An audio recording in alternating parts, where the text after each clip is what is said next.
Hello guys, welcome back to my YouTube channel. So ಇವತ್ತು ನಾನು ರೆಡಿಯಾಗಿ ಹೋಗ್ತಾ ಇರೋದು ಎಲ್ಲಿಗಪ್ಪ ಅಂತಂದರೆ ಕಟರಮ್ಮ ದೇವಸ್ಥಾನಕ್ಕೆ. ಸೊ ಇವತ್ತು ಅಮಾವಾಸ್ಯೆ ಆಗಿ ಭೀಮ್ನ ಅಮಾವಾಸ್ಯೆ ಕೂಡ. ಸೊ ನಾನು ನಮ್ಮ ಅಕ್ಕ ನನ್ನ ತಮ್ಮ ಮೂವರು ತ್ರಿಬಲ್ ರೈಡಿಂಗ್ ಥರ ಬೈಕಲ್ಲಿ ಹೋಗ್ತಾ ಇದ್ದೀವಿ. ಸೊ ನಾನು ಮಾತ್ರ ಹೆಲ್ಮೆಟ್ ಹಾಕಿದ್ದೀನಿ, ನಮ್ಮ ಅಕ್ಕ ಮತ್ತು ನನ್ನ ತಮ್ಮ ಹಾಕಿಲ್ಲ. ಸೊ ಸೇಫ್ಟಿಗೆ ಹಾಕ್ಕೋಬೇಕು, ಆದರೂ ಕೂಡ ಅವರಿಬ್ಬರಿಗೂ ಅಭ್ಯಾಸ ಇಲ್ಲ ಅಂತಂದ್ಬಿಟ್ಟು ಅವ್ರು ಹಾಕ್ಕೊಳ್ಳಿಲ್ಲ. ಸೊ ಇದ್ದಿದ್ದು ಒಂದೇ ಹೆಲ್ಮೆಟ್ ಅಂತ ನಾವು ಹೋಗಿದ್ದು ಶಾರ್ಟ್ಕಟ್ಟಲ್ಲಿ, ಮೇನ್ ರೋಡಲ್ಲಿ ಹೋಗಿಲ್ಲ. ಸೊ ನಾವು ಬರೋ ಹೊತ್ತಿಗೆ ದೇವಸ್ಥಾನದಲ್ಲಿ ನೋಡ್ಬೋದು ಎಷ್ಟು ಜನ ಕ್ಯೂ, ಒಬ್ಬ ಎಷ್ಟು ಜನ ತುಂಬಿರ್ತಾರೆ ಅಂತಂದರೆ ಪ್ರತಿ ಸಲ ಬಂದಾಗೆಲ್ಲ ಜನ ತುಂಬಿರ್ತಾರೆ. ಇದು ನಾನು ಫುಲ್ಲು ವಿಡಿಯೋ ಕೂಡ ಮಾಡಿದ್ದೀನಿ, ಅದು ನನ್ನ ಯೂಟ್ಯೂಬ್ ಚಾನಲಲ್ಲಿದೆ, ಹೋಗಿ ನೋಡಿ.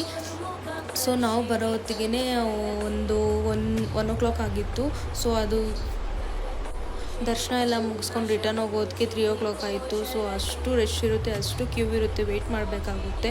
ಸೊ ನೋಡ್ತಾ ಇರ್ಬೋದು ನೀವು ಜನ ಯಾವ ಥರ ಇದ್ದಾರೆ ಅಂತೇಳಿ. ಫೈನಲಿ ಅಮ್ಮನ ಪಾದದ ದರ್ಶನ ಮಾಡಿಕೊಂಡು ಹಾಗೆ ಅಮ್ಮನ ಎಲ್ಲ ದರ್ಶನ